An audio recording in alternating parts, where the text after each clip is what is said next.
বিসমিল্লাহির রহমানির রহিম। সুপ্রিয় এসএসসি এবং দাখিল জামাতের শিক্ষার্থীবৃন্দ, আপনারা যারা 2026 সালে বোর্ড পরীক্ষায় অংশগ্রহণ করতে চাচ্ছ, আপনাদের জন্য সাধারণ গণিতের সমাধান সহ সাজেশন ভিডিওর ত্রিকোণমিতি অংশ থেকে আজকে আপনাদের সামনে উপস্থাপন করব শেষ অঙ্ক 10 নম্বর অঙ্ক। তো এই অঙ্কের মাধ্যমে ত্রিকোণমিতির 7টা নিয়মের অঙ্ক আমি সমাপ্ত হয়ে যাবে ইনশাল্লাহ। আমি পরামর্শ দিব আপনাদেরকে যে অঙ্কটার নিয়ম ভালোভাবে বুঝবেন। এই অঙ্কটা খুবই গুরুত্বপূর্ণ। নিয়ম বুঝে আপনারা নিজ দায়িত্বে অঙ্কটা করার চেষ্টা করবেন, অঙ্কটা না দেখে। তো আমি কথা না বাড়িয়ে সরাসরি অঙ্কের মধ্যে চলে যাচ্ছি। অঙ্কের প্রশ্নের মধ্যে বলা হয়েছে পি সমান সমান cosec theta plus cot theta. ডাকটা আপনারা তুলে নেবেন। কিউ সমান সমান cosec theta minus cot theta এবং কিউ বাই পি সমান সমান 2 minus root over 3 divided by 2 plus root over 3 হলে সেক থিটার মান নির্ণয় করো। থিটা সূক্ষ্ম কোণ, এটা সিলেট বোর্ড 2024 একটা প্রশ্ন। তো এই প্রশ্নটা আপনাকে এভাবে চাইতে পারতো যে থিটার মান নির্ণয় করো। তো থিটার মানটা আপনারা নির্ণয় করার পরে সেক থিটার মানটা লেজ জুড়ে দিয়েছে এখানে। থিটার মান যদি বের করার কথা বলা হয় তাহলে আপনি থিটার মান বের করে আপনি আনসার লিখে দিবেন। আর যদি সেক থিটা বলে তাহলে থিটার মান থিটার স্থানে থিটার মানটা বসিয়ে সেক থিটার মানটা নির্ণয় করে নেবেন। তো আমার কথা বাড়াচ্ছি না, সরাসরি আমি অঙ্কের মধ্যে চলে যাচ্ছি। তো প্রথমে আপনি লিখবেন, দেওয়া আছে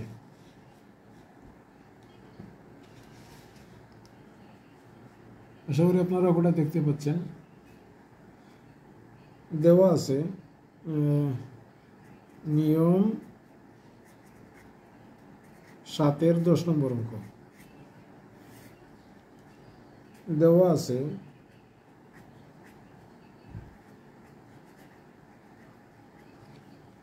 পি সমান সমান cosec theta plus cot theta আর কিউ সমান সমান cosec theta minus cot theta এবং কিউ বাই পি সমান সমান 2 minus root over 3 divided by 2 plus root over 3। আশা করি আপনারা ডাকটা বুঝে গিয়েছেন। এবং আমরা প্রথমে এখান থেকে থিটার মান বের করব, তারপরে সেক থিটার মানটা নির্ণয় করব। তো প্রথমে আমরা মানটা এখানে বসিয়ে দিই। কিউ এর মানটা হচ্ছে cosec theta minus cot theta divided by cosec theta plus cot theta. P এর মান সমান 2 মাইনাস রুট ওভার 3, নিচে আছে 2 প্লাস রুট ওভার 3। এখন এখানে বিয়োজন যোজন দেখা যাচ্ছে, আপনি যোজন বিয়োজন করলে অঙ্কটা হয়ে যাবে, কোনো সমস্যা নেই। উপরে বিয়োগ নিচে যোগ, সুতরাং বিয়োজন যোজন করলে অঙ্কটা সহজ হতো। তো আমি যেহেতু যোজন বিয়োজন আপনাদেরকে শিখিয়েছি, তাহলে আমি যোজন বিয়োজনই আপনাদের করবো। এখানে উপরে আছে cosec theta minus cot theta, আমরা আবার লিখব নিচে cosec theta minus cot theta. এখানে দিব প্লাস, এখানে দিব মাইনাস, মানে যোজন বিয়োজন করতেছি আমি। নিচেরটাকে লিখবো এখন cosec theta plus cot theta, আবার নিচে লিখবো আমরা cosec theta minus cot theta সমান 2 minus root over 3, 2 minus root over 3। এখানে দিব যোজন যোগ, এখানে দিব বিয়োগ। নিচের সংখ্যাটা 2 প্লাস রুট ওভার 3, এখানে লিখবো 2 প্লাসটা হয়ে যাবে মাইনাস রুট ওভার 3। আশা করি আপনারা যোজন বিয়োজন নিয়ম জানেন। এখানে ব্র্যাকেটের মধ্যে লিখে দিবেন যোজন বিয়োজন করে।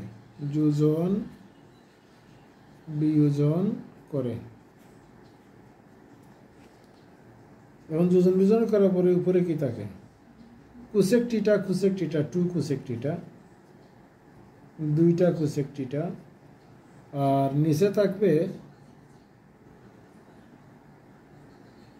এটা তো প্লাস হওয়ার কথা না,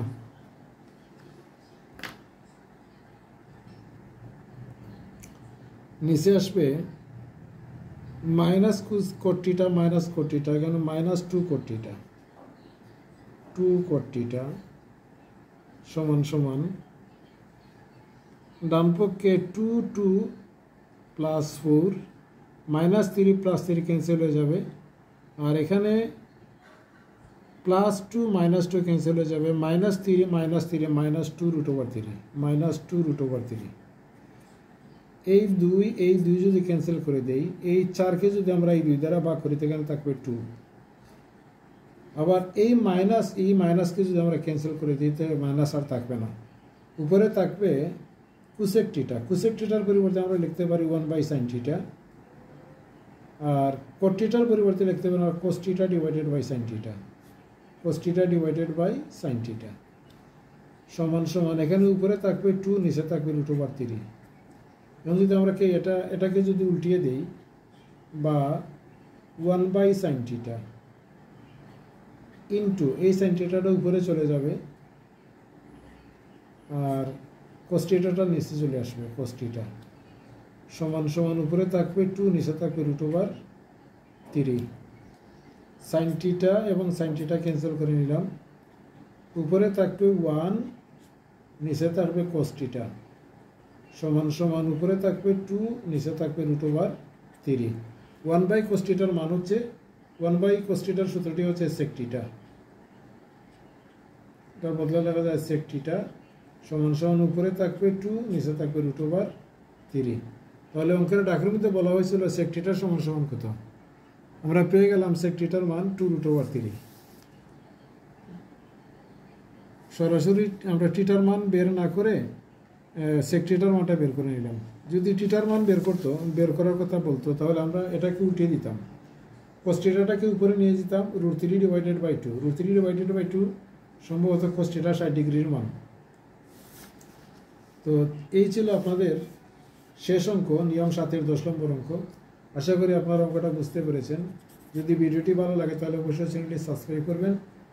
আর বাকি রইল আমাদের পরিসংখ্যান অর্থাৎ পরিমিতির অঙ্ক। আমি আপনাদেরকে পরামর্শ দিব পরিমিতির অঙ্ক না করার জন্য, কারণ পরিমিতিতে 4টা অধ্যায়, একটা অধ্যায়ে 4টা অনুশীলনী, 4টা অনুশীলনী বিশাল যে কারণে আপনারা ত্রিকোণমিতি এবং পরিমিতি যেহেতু সংমিশ্রণে থাকবে, তা আমি পরামর্শ দিব আপনারা যদি ত্রিকোণমিতিটা ভালোভাবে করতে পারেন তাহলে অবশ্যই আপনাদের আর পরিমিতির অঙ্ক করা লাগবে না।